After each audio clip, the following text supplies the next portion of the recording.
Ye have brought this man unto me as one that perverteth the people. I have examined him before you, and find no fault with this man touching those things whereof you accuse him.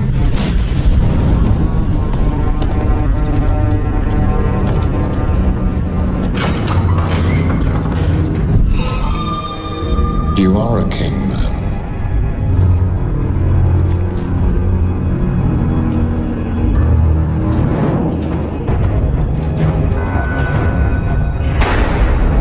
That's him.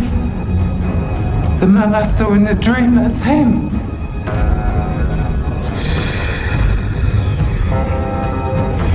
They want him executed.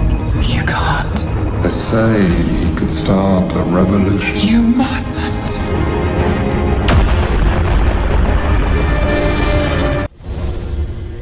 A nearly 1,200-year-old Egyptian document that has just been decoded relates a portion of the account of Jesus' crucifixion with apocryphal plot turns, some of which have never been seen before. You've heard of Jesus, right? God's son, born in Bethlehem, skilled with fish and wine for blood? He was a nice man who could do a lot of interesting things. One of the fascinating things he could do, according to this strange ancient Egyptian literature, was shapeshift. A portion of Jesus' crucifixion account is told in a 1,200-year-old Egyptian document with apocryphal plot changes, some of which have never been seen before. The ancient document, which was written in the Coptic language, describes Pontius Pilate, the magistrate who approved Jesus' crucifixion, having dinner with Jesus the night before he was crucified, and offering to offer his own son as a sacrifice in Jesus' stead. Because Jesus possessed the power to change shape, according to the Bible, it also explains why Judas used a kiss to betray him. Additionally, it moves forward Jesus' arrest date from Thursday evening to Tuesday evening, which is in conflict with the Easter date.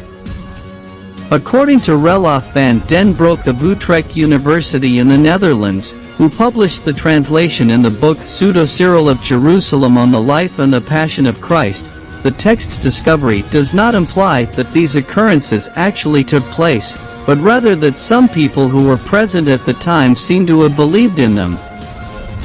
Two manuscripts, one at the Museum of the University of Pennsylvania and the other at the Morgan Library and Museum in New York City, have copies of the text. Due to the Pennsylvania manuscript's mainly unreadable pertinent material, most of the translation is taken from the New York version. Pontius Pilate has dinner with Jesus. Although there are other apocryphal tales about Pilate that date back to antiquity, Van den Broek claimed in an email to LiveScience that he had never before come across the one in which Pilate offered to sacrifice his own son in place of Jesus. Without further ado, Pilate prepared a table and he ate with Jesus on the 5th day of the week. And Jesus blessed Pilate and his whole house, reads part of the text in translation. Pilate later tells Jesus, "Well then, behold, the night is come, rise and withdraw, and when the morning comes and they accuse me because of you, I shall give them the only son I have so that they can kill him in your place." "Oh, Pilate, you have been found worthy of a great favor since you have shown a kind disposition to me," Jesus says as he consolingly addresses him in the passage. Jesus again demonstrated to Pilate that he might flee if he so desired. Pilate observed Jesus at that point and noticed that he had transformed into an incorporeal form. That evening, Pilate and his wife both see visions of an eagle being slain in remembrance of Jesus.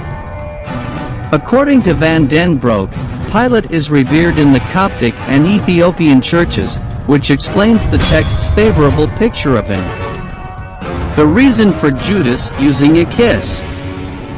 According to the canonical Bible, Judas the Apostle betrays Jesus in return for money by kissing him and identifying him, which causes Jesus to be arrested.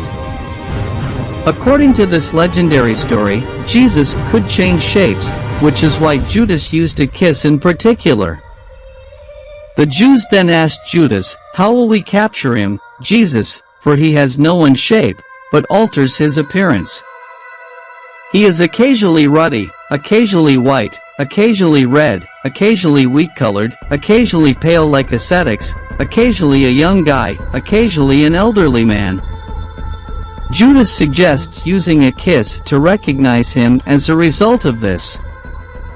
Judas may have assumed a different form if he had provided the arresting officers with a description of Jesus.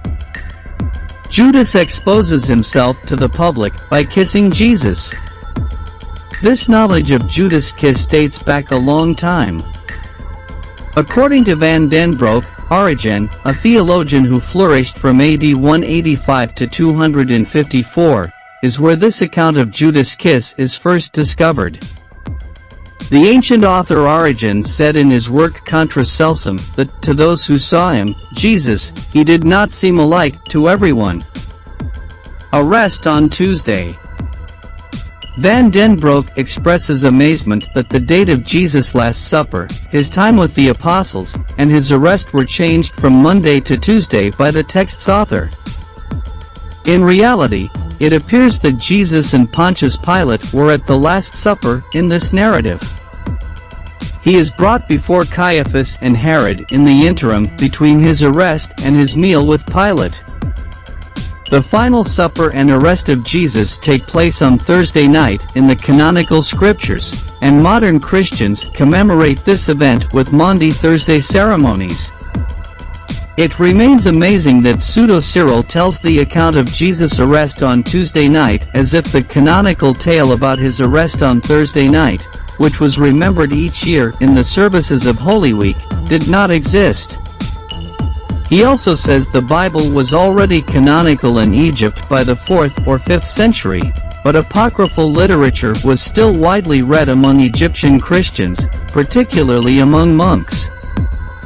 According to Roelof van den Broek of Utrecht University in the Netherlands, who published the translation in the book Pseudo-Cyril of Jerusalem on the life and the passion of Christ, the text's discovery does not imply that these occurrences actually took place, but rather that some people who were present at the time seem to have believed in them. What are your thoughts on this video?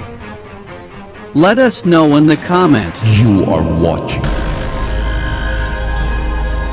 Mystical